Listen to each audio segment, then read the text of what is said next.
So far, attorney, sa tatlong araw po na impeachment trial kay Vice President Sara Duterte, ano ho yung obserbasyon po ninyo? Masasabi po ba nating may lamang na dito sa prosekusyon o sa depensa? Wala pa pong laman either from the prosecution or for the defense. Sa tingin ko po patas po ang yung pag-handle ni Senator Chis Escudero sa proceeding, kaya po yung importante mabibigyan ng pagkakataon yung dalawang panig na makapagbigay ng kanilang panig tungkol sa issue ng impeachment. Opo, kaugnay ng issue ng grave threats, yung Article 4, ano ho yung mahalagang punto na inyo pong nakita at nakuha doon sa mula po doon sa direct exam at saka dito sa cross-examination po ng both prosecution at depensa? Nakita po natin bilang publiko kung paano po magsagutan ang prosecution at yung defense counsel. Dito po natin makikita na ito yung nangyayari sa loob ng korte. Marami pong objection, meron pong mga manifestation, meron pong motion, merong challenge. Sa ordinaryong mamamayan na hindi abogado, minsan nakaka-frustrate. Bakit pinipigilan na masabi ng witness ang katanungan? Bakit stricto na hindi pwede yung answerable by yes or no? During nung time nung prosecution, at bakit ito'y allowed nung time ng defense, yung rason po dahil po may rules tayo sa paghahain ng testimonya ng ating witness. Gaya po ng tinatawag nating leading question. Yung leading question is a question na answerable by yes or no. Ito po ay allowed during direct testimony. So leading questions are allowed during cross-examination, but leading question na answerable by yes or no ay hindi allowed during direct testimony. That's why kung magtatanong yung prosecution ng question na answerable by yes or no, duty o trabaho ng defense counsel na mag-object kasi it is a leading question. Nung panahon naman ng defense counsel na magpresenta, let's say na magtanong during cross-examination, pwede na siyang magtanong ng yes or no. That's why sinasabi niya sa witness, you may only answer by yes or no. Nagsasabing witness, can I explain? Sabi ng defense counsel, you may not. Pero nandyan po si Senator Escudero bilang presiding officer, siya po yung kumakatawan sa senator judges, sinasabi niya the witness may answer how he wants to explain his answer. So, but the witness has to answer first either yes or no, then he can explain. So sa aking pananaw, medyo patas naman po ang paghandle ng presiding judge dito sa impeachment proceeding.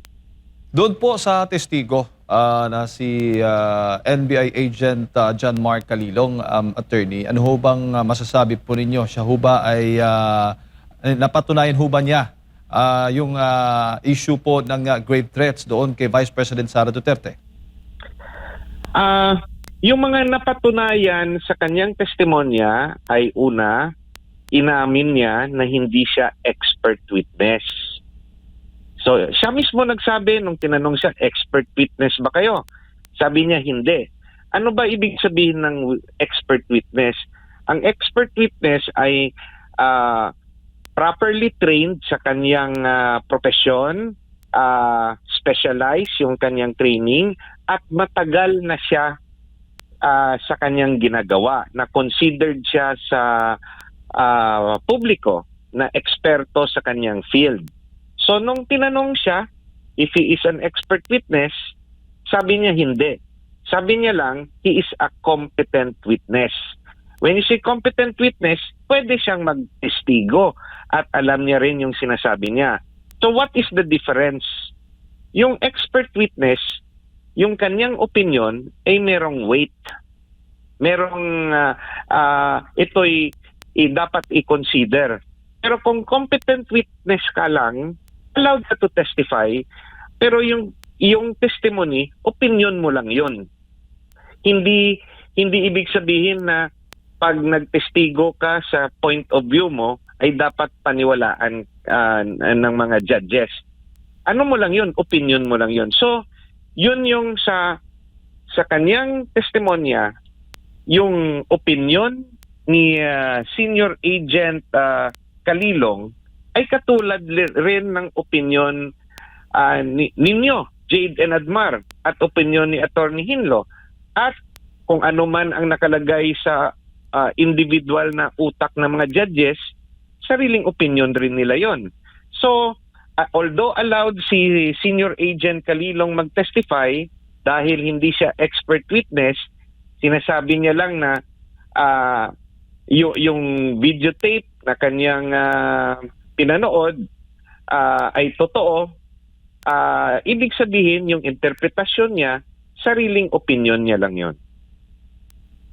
Opo. Doon sa baga attorney, kasi question din doon sa naging cross-examination na laman din, napatunayan din na wala siyang personal knowledge doon sa kung nag-hire ba ng umanay assassin itong si Vice President Sara Duterte? Yung kanyang testimonya ay base kasi siya yung lead investigator at siya yung yung kanyang lagda ay kasama sa nag-file ng reklamo sa Department of Justice, I think sa grave threat and citing to sedition, kung tama yung aking pagkakaalala,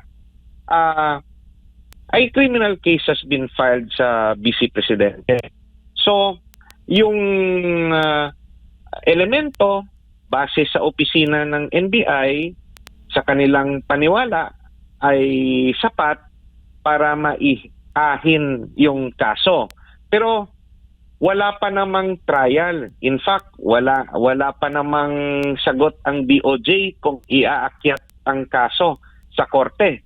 So, nagte-testify lang si Senior Agent Calilong sa kanyang ginawa. But as to whether or not yung kanyang opinion sa pagpapanood niya ng video na yan ay sapat para makakonvict kay VP Sara sa korte, ibang bagay yon. Kasi yung mag-i-interpret naman doon ay yung mga West natin.